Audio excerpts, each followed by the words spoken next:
Okay, so this is test 1, semester 1, 2017-2018, part A. So you want to see question A.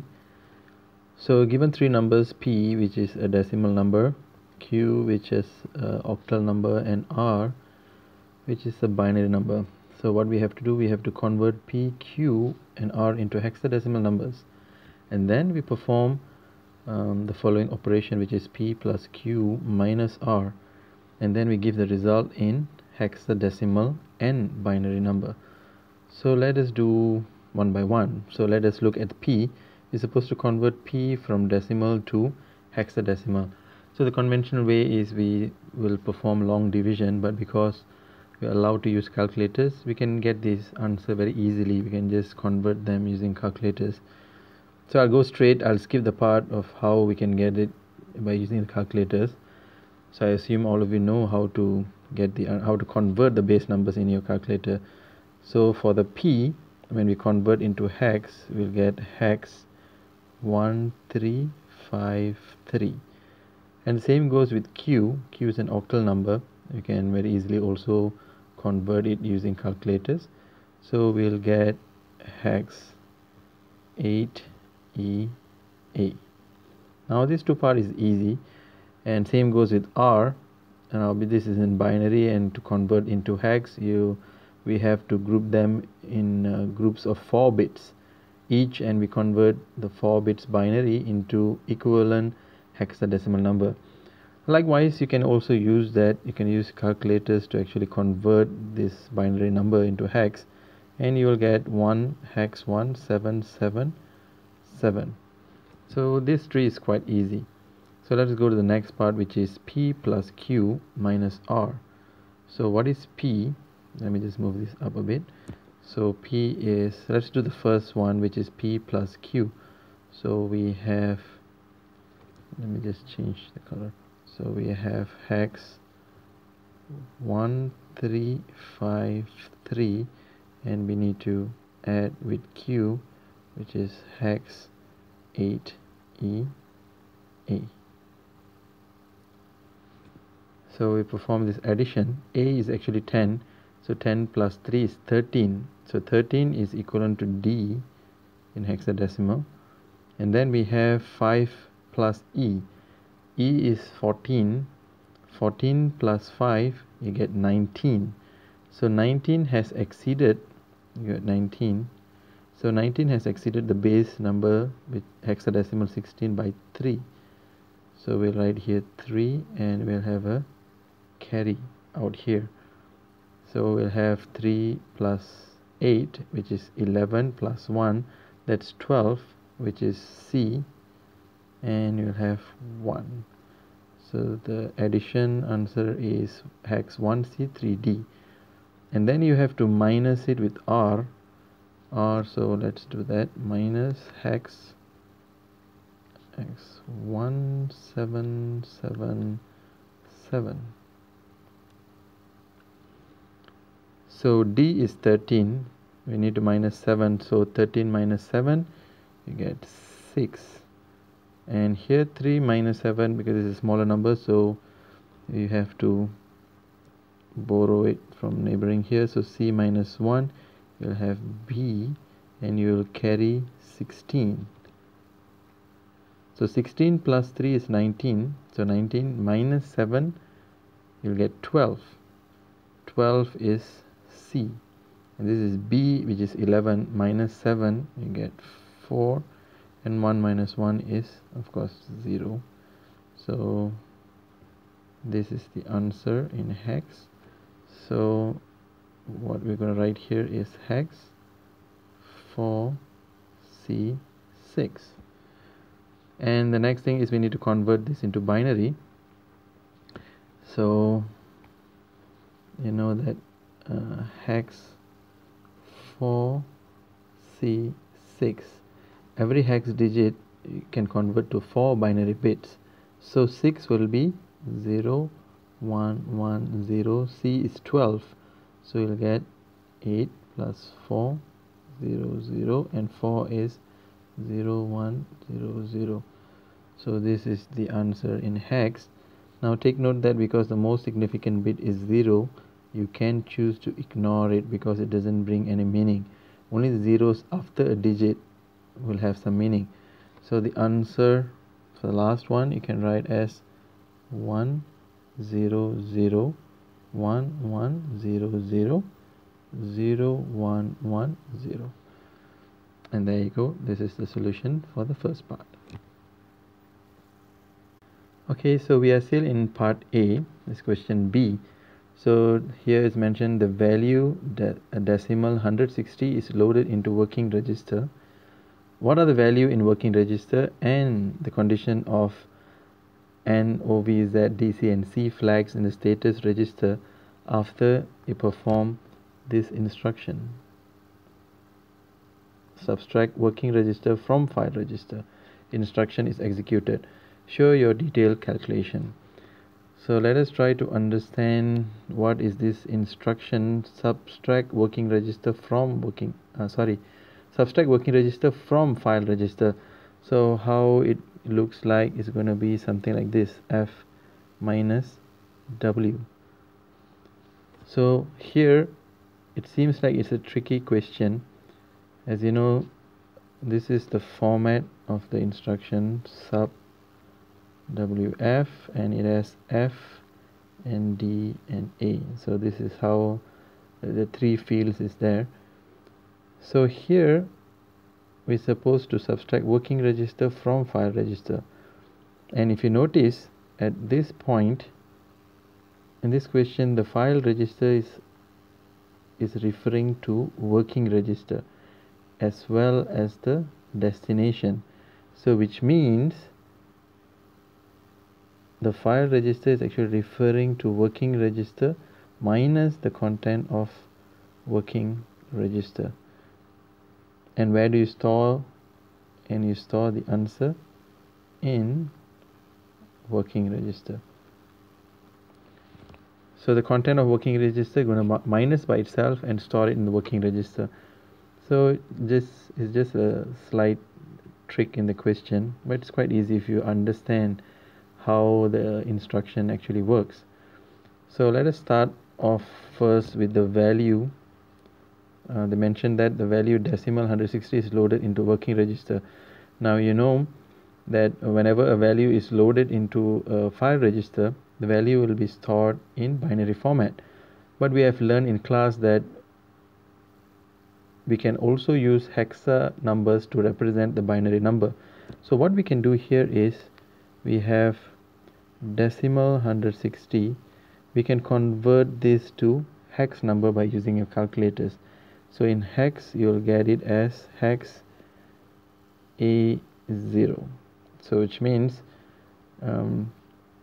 this value is loaded in working register. So according to the question, you're supposed to take the content of working register minus with working register. So there's two ways that you can solve this. The first way is you can straight away take the value hex 80, you subtract with hex A0. This is the first method.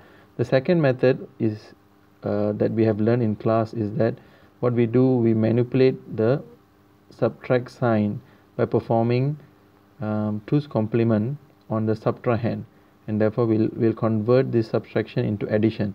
So we'll do that after this. So assuming that if you wish to just remain the operation as subtraction, so you just can do this way. So when you minus this, the answer is of course very straightforward. You know, you'll get 0 0. So when you want to determine the condition of the status register, you have to refer to the answer. So let's see what's the answer will be look like. So here you have to fill in what is the content of working register after you have performed this subtract working register from file register instruction. So as you know, the answer is 0. The destination after you perform the subtraction, the destination is working register. So which means the content of working register is 0. In order for us to fill in these values, we need to look at the answer. Now the first bit is actually n, stands for negative. Is the answer negative? Definitely the answer is not negative, it's 0. Do we have overflow? Overflow means getting the wrong sign. We are not getting any sign here, is 0, so that goes 0. Is it 0? Is the answer 0? Yes, definitely the answer is 0. Now because we are performing subtraction, this part DC is becoming will become digit borrow and C will become borrow. So do we have digit borrow? Did we borrow from this side onwards? No. So we don't have digit borrow, which means the polarity is reversed. So if we don't have digit borrow, the value will be 1. And how about borrow? Do we have borrow? Borrow means we are borrowing from, we assume that there is a sign extension. Are we borrowing anything? No, we are not borrowing. So because we are doing this in a subtraction, so if there is no digit borrow, the polarity is reversed, so we're going to write 1. This is how to say, it is in reverse of addition. So this is the answer that you'll get if you perform subtraction. Now this is the first method. So let's say if you are going to perform the second one. So let's put a line so that you don't get confused within the first and the second step. Let's push this up a bit. So this is the first method. The second method that you can do is you have this value hex 80 and subtract with hex A0. The second way is what you can do, you can convert this to become as an addition operation. So how you can do that is by performing 2's complement on the subtrahend. So how to do that? We actually can convert this hex into binary. So we'll convert this to binary. A is 1 0 1 0, 0 is 0 0 0 0. So this is A0. So what we do, we perform the first complement, that is toggling all the values 1, and then we perform the second complement by adding 1. So this will need a carry F1 1 0.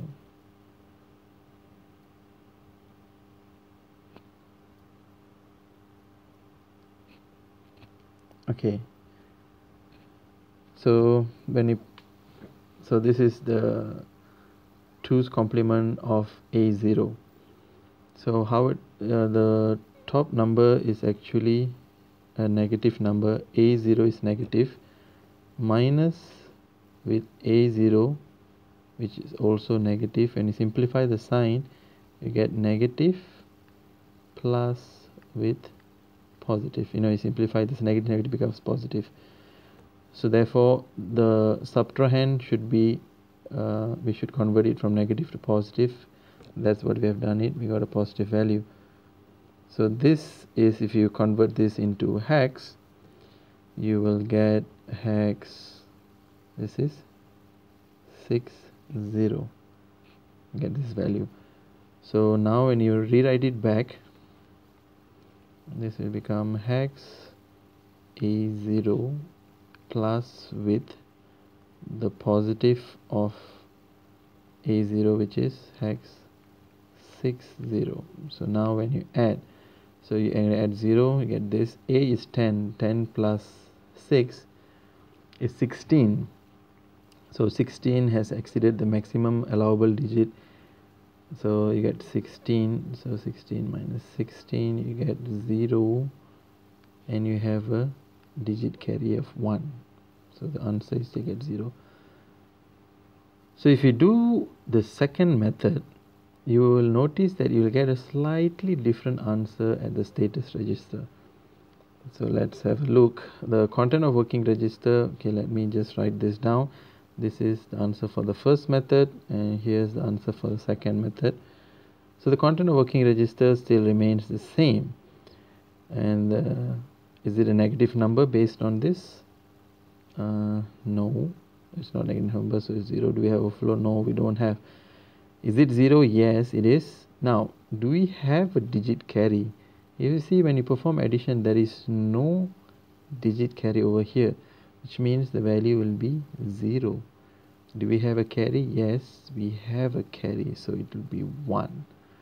So if you see, the answer slightly differs, but both answers are correct. So depending on which method you have chosen. So if you're going to do the subtraction method, you will get this answer. And if you are planning, if you convert the subtrahend to become addition, you will get this answer. Both are acceptable. Okay, so we are still in part A, and this is question C of part A. A signed number in 2's complement form is constructed from 9 binary bits. So here are some of the key words. The most significant bit indicates the sign for the particular number. 0 positive, 1 is negative. We have learned that in class. Now the question, how number negative 335 decimal is represented in 2's complement form? Remember that in 2's complement form, it has to be in binary. 2's complement form. Let me just adjust it back. Okay. And justify your answer. So let's do the first thing is by taking the number negative 335, which is in decimal. How can we convert this into 2's complement number system? So your calculator cannot convert directly a negative number into 2's complement number system, because 2's complement number system is a signed number. So the easiest way that you can do this is you can take positive 335 decimal and you can use your calculator to convert this into either hex, or straight away you can convert this to binary. So if you convert it to hex, you'll get 146 in hex. But since if you're using calculator, you can straight away convert 335 decimal to binary, and that will give you the answer 101001111. So how many bits are there? 1 2 3 4 5 6 7 8 9. So yes, you have 9 bits. So this is positive 335, and we all have learned in class that if we perform 2's complement, or we call it negation, you'll get the negative value of 335. So that's what we are going to do now. So we're going to perform the first complement. So 0 0 0 0 1 1 0 1 0, and then the second complement you have to plus 1. So you get 1 0 0 0 1 1 0 1 0.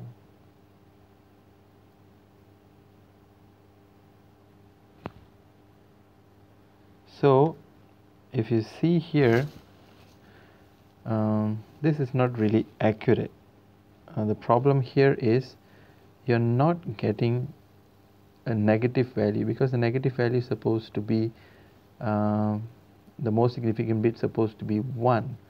So what this indicates is that because with 9 binary digits, this number negative 335 is not valid. As you can see, it's not giving us the answer negative, because the most significant bit is still 0. And you can also prove it from the formula that we have learned before, that we learned in class, that we learned 2 by the power of n minus 1 and 2 by the power of n minus 1 minus 1. So we can get the minimum range and we can get the maximum range. So the n, if it's 9, you can get negative 2, n 9 minus 1 is 2 by the power of 8, and 2 by the power of 8 minus 1. You know the value for 2 by the power of 8 is negative 256, and this will get 255. So if you can notice here that with 9 digit binary digit, you can only reach up to negative 256. So which means the value negative 335 is actually smaller than negative 256. This indicates that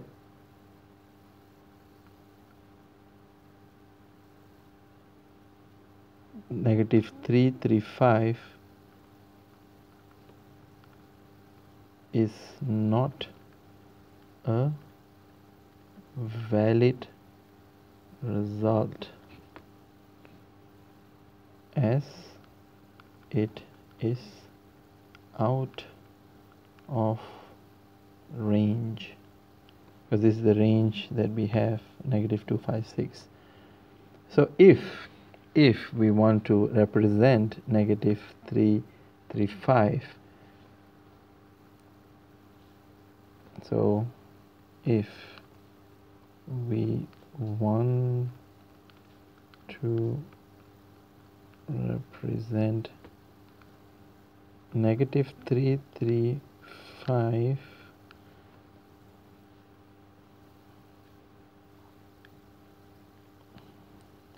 we need at least 10 bits, binary bits, that is. So we can confirm it because we can use the same formula. You can see negative 2 n minus 1. If we use 10 bits, this will become negative 2 the power of 9, and that will equals to negative 512, and negative 335 is actually larger than negative 512. So therefore this is how you can comment on the validity. You can say that for 9 bits negative 335 actually is smaller than negative 256, and therefore it is not a valid result as it is out of range. So these two answers is sufficient, but if you can give further justification like this, that will be great. So that's it for this question.